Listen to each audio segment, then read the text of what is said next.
బరువు తగ్గాలి అనుకునే వాళ్ళు అన్నం వదులుకోకుండా కొన్ని జాగ్రత్తలు తీసుకుంటే ఈజీగా బరువు తగ్గొచ్చు అని నిపుణులు చెప్తున్నారు.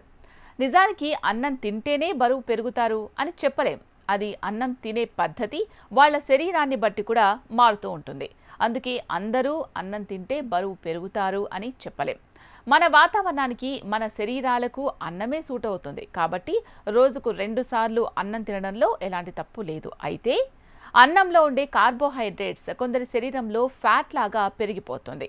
అది కూడా ఎక్కువ మొత్తంలో తీసుకోవడం వల్ల అలా జరుగుతుంది. అందుకే బరువు తగ్గాలి అనుకునే వాళ్ళు అన్నాన్ని వదులుకోకుండా కొన్ని జాగ్రత్తలు తీసుకుంటే ఈజీగా బరువు తగ్గొచ్చు. అన్నం తినడానికి సరైన మార్గం ఏంటి? మీరు మీ బరువు తగ్గించే ప్రణాళికతో రాజీ పడకుండా అన్నం తినాలి అనుకుంటే రైస్ని ఆవిరి మీద ఉడికించి లేదా ఉడకబెట్టి తినండి. అన్నం తినడానికి ఇదే సరైన మార్గం. అన్నాన్ని వేయించి తినడం లేదా నెయ్యి లేదా నూనె వంటి కొవ్వును జోడించడం మానుకోండి.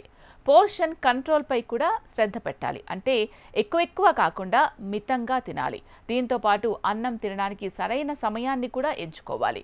నిపుణుల అభిప్రాయం ప్రకారం మీరు మీ లంచ్ లేదా డిన్నర్లో అన్నాన్ని చేర్చుకోవాలి అనుకున్నట్లయితే మీరు అన్నం తిన్నప్పుడల్లా సమతుల్య భోజనంగా తినాల్సి ఉంటుంది.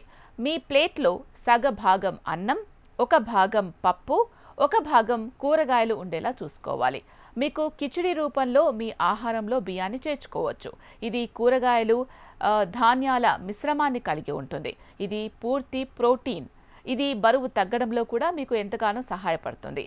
ఈ విధంగా మీరు ప్లాన్ చేసుకున్నట్లయితే మీరు అన్నం తింటూ కూడా ఈజీగా బరువు తగ్గొచ్చు.